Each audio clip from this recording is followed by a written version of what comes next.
Assalamualaikum warahmatullahi wabarakatuh. Hai teman-teman, industri penerbangan Indonesia memang memiliki peranan cukup penting bagi kelancaran pertumbuhan ekonomi di Indonesia. Apalagi Indonesia sendiri memang memiliki dasar sebagai negara kepulauan, sehingga layanan transportasi yang memadai pun dibutuhkan untuk bepergian dengan cepat. Di antara alat transportasi, salah satunya adalah pesawat terbang. Pesawat terbang modern adalah benar-benar keajaiban teknik. Pernahkah kalian memikirkan bahwa pesawat yang begitu besar dan berat dapat terbang? Dan bagaimana cara pesawat itu berbelok? Dalam video ini kita akan membahas bagaimana pesawat ini terbang. Menggunakan prinsip apa dalam hal ini? Untuk menemukan jawabannya, mari kita saksikan video pembelajaran ini dengan semangat dan antusias. Namun sebelum lanjut, silahkan klik tombol like, share, and subscribe di bawah ini. Oke, kita lanjut. Pada video sebelumnya kita sudah membahas bab fluida statis atau diam. Nah, sekarang pada video kali ini saya akan membahas bab fluida dinamis kelas 11 IPA. Fluida dinamis yaitu mempelajari fluida yang bergerak, contohnya aliran air ataupun udara. Fluida ideal. Fluida yang dipelajari dalam fluida dinamis ini dianggap sebagai fluida ideal. Apa itu fluida ideal? Berikut adalah ciri-cirinya. 1. Alirannya tidak kental, yaitu bahwa fluida tidak akan mengalami gesekan antara lapisan fluida satu dengan lapisan yang lain maupun dengan dinding.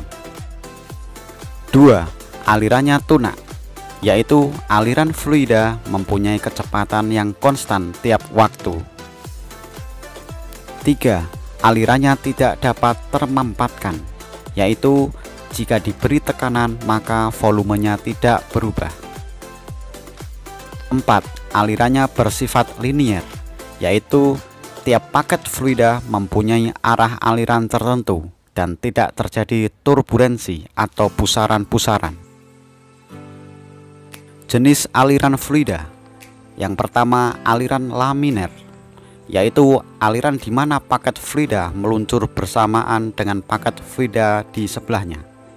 Biasanya terjadi pada aliran fluida yang berkecepatan rendah, yang digambarkan dengan garis sejajar. Yang kedua, aliran turbulen, yaitu aliran di mana paket fluida tidak meluncur bersamaan dengan paket fluida di sebelahnya. Biasanya terjadi pada aliran fluida yang berkecepatan tinggi, yang digambarkan dengan garis yang tidak sejajar bahkan sampai berputar atau membentuk pusaran. Berikutnya adalah komponen-komponen dalam fluida dinamis. Yang pertama adalah debit, yang disimbolkan dengan huruf Q. Pernahkah kalian mendengar di televisi mengenai bendungan Katulampa yang berada di Bogor? Khususnya pada musim hujan, sering terdengar debit air di bendungan Katulampa tinggi atau di atas normal. Nah, apa yang dimaksud dengan debit? Debit adalah jumlah volume fluida yang mengalir per satuan waktu, biasanya per detik. Secara matematis, debit dirumuskan dengan Q sama dengan V per delta T. V di sini adalah V besar yang artinya volume. T di sini adalah waktu atau selang waktu. Selain ini, debit juga bisa dicari dengan menggunakan rumus A kali V. A itu adalah luas penampang aliran, V di sini adalah V kecil, yaitu kecepatan aliran fluida. Berikutnya adalah persamaan kontinuitas. Perhatikan aliran air yang keluar dari selang ini. Kemudian apabila ujung selang ditekan, apa yang terjadi? Ya, ternyata kecepatan aliran air menjadi lebih cepat. Kalau kita cermati, ini adalah gambar selang atau paralon atau pipa yang memiliki luas penampang yang berbeda. Bagian A1 dan V1 memiliki luas penampang lebih besar dibandingkan dengan luas penampang A2 dan V2. Untuk fluida ideal, debit yang masuk ke salah satu ujung pipa sama dengan debit yang keluar dari ujung pipa yang lainnya, yaitu Q1 sama dengan Q2. Karena Q itu adalah A kali V, maka didapatkan A1 kali V1 sama dengan A2 kali V2. Untuk mengetahui kalau kecepatan aliran air itu berbeda, perhatikan air yang berwarna biru ini. Pada bagian 1 dan bagian 2 ini memiliki volume yang sama, dan dalam waktu yang sama pula jarak air yang mengalir lebih jauh di bagian 2 daripada bagian 1. Ini membuktikan bahwa kecepatan aliran air di bagian 2 itu lebih besar dibandingkan yang berada di bagian 1. Berikutnya adalah hukum Bernoulli. Asas Bernoulli menyatakan bahwa dalam pipa horizontal, tekanan fluida paling besar terdapat dalam fluida dengan kelajuan aliran kecil, sedangkan tekanan paling kecil terdapat dalam fluida dengan kelajuan aliran besar. Pernyataan tersebut dikemukakan pertama kali oleh Daniel Bernoulli, sehingga asas ini dikenal sebagai asas Bernoulli. Perhatikan gambar berikut. Ini adalah pipa yang memiliki ketinggian dan luas penampang yang berbeda. Yang bagian 1 memiliki ketinggian H1, luas penampangnya A1, sehingga menghasilkan kecepatan aliran air V1. Sedangkan bagian 2 ini memiliki ketinggian H2 dengan luas penampang A2 dan kecepatan aliran air V2. Karena luas penampang A1 lebih kecil dibandingkan A2, maka kecepatan aliran air di bagian A1 lebih besar dibandingkan dengan bagian A2. Namun tekanannya lebih besar di bagian A2 dibandingkan dengan bagian A1.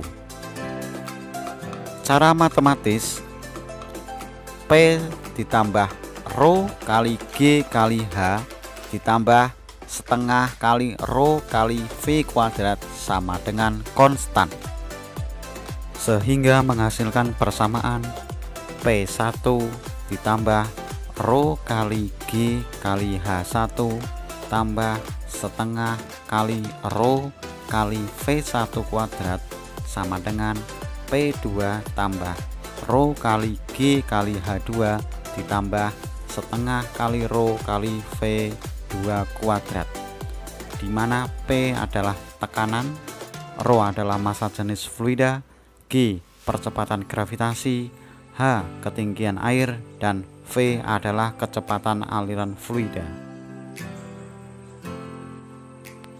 Berikutnya adalah penerapan hukum Bernoulli. Yang pertama adalah teorema Torricelli. Sebuah tangki dengan luas permukaan A1 diisi fluida sampai ketinggian H. Ruang di atas fluida berisi udara dengan tekanan P. Di bagian sini terdapat sebuah lubang kecil dengan luas permukaan A2 dengan kedalaman H dari permukaan, dan fluida akan menyembur keluar dari lubang ini, sehingga kita bisa mencari besar kecepatan fluida yang keluar, waktu yang dibutuhkan fluida sampai ke tanah, dan jarak jangkauan fluida. Untuk mencari kecepatan air pada lubang tangki air, kelajuan fluida menyembur keluar dari lubang yang terletak pada jarak H di bawah permukaan. Tas fluida dalam tangki sama seperti kelajuan yang akan diperoleh sebuah benda yang jatuh bebas dari ketinggian H. Persamaan ini disebut teorema Torricelli.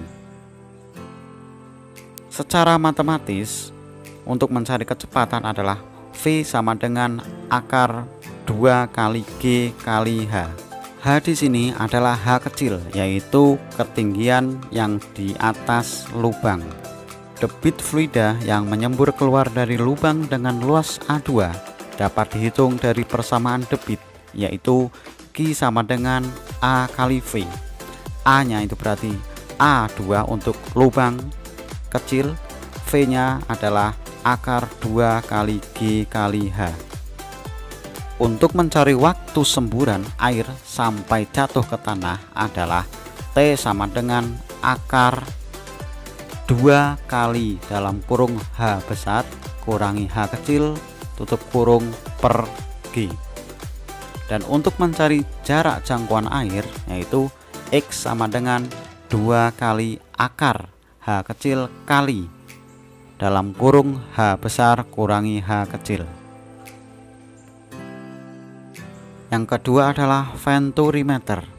Venturimeter adalah alat yang dapat dipakai untuk mengukur laju aliran fluida, misalnya air atau minyak yang mengalir melalui pipa.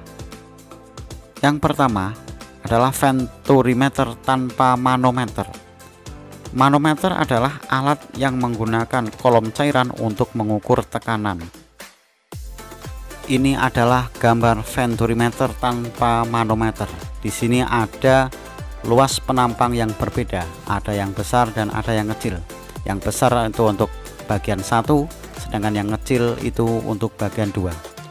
Untuk mencari kelajuan fluida pada luas penampang A1 sebagai berikut, yaitu V1 sama dengan akar 2 kali G kali H per dalam kurung A1 per A2 kuadrat kurangi 1. Yang kedua adalah venturimeter dengan manometer. Ini adalah gambar venturimeter dengan manometer yang diisi dengan cairan raksa. Nah, di sini untuk mencari kelajuan V1 atau di luas penampang 1 adalah V1 sama dengan akar 2 kali rho kali G kali H per rho kali A1 per A2 kuadrat min 1. Yang ketiga adalah tabung pitot.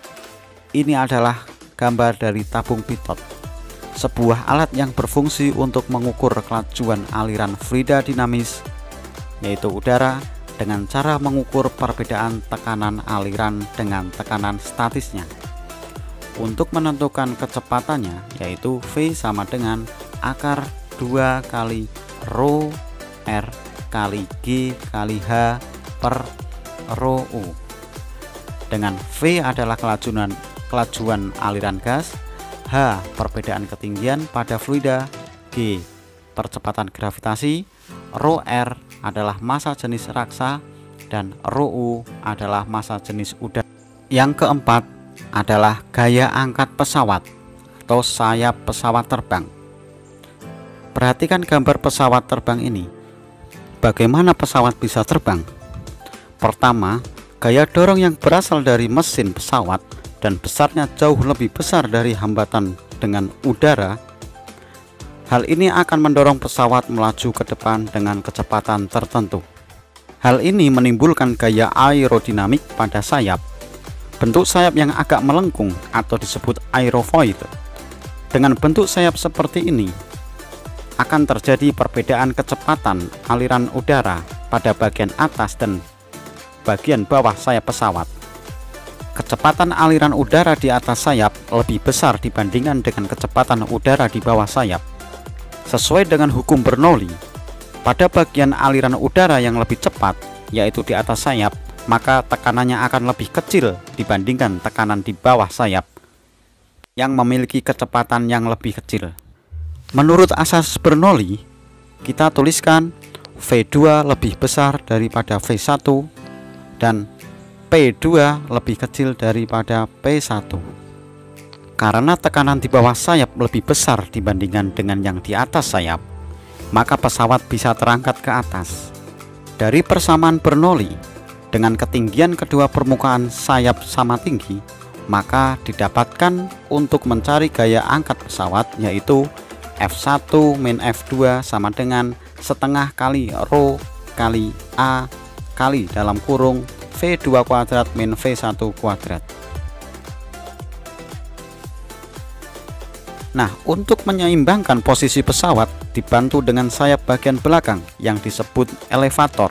Sedangkan untuk belok menggunakan ekor pesawat yang tegak yang disebut rudder dan dibantu oleh sayap pesawat darat. Yang kelima, penyemprot racun serangga. Pada bagian tabung ini terdapat klep yang digunakan untuk memompa udara. Pada saat ditarik, udara akan masuk melalui ujung tabung. Kemudian apabila ditekan atau didorong, maka udara akan keluar melalui lubang kecil ini. Karena ada perbedaan luas penampang bagian tabung dengan luas penampang lubang keluaran, maka udara yang keluar di lubang ini memiliki kecepatan jauh lebih tinggi dibandingkan dengan udara yang ada di dalam tabung cairan, sehingga tekanan di dalam tabung cairan ini lebih besar daripada di ujung atas ini.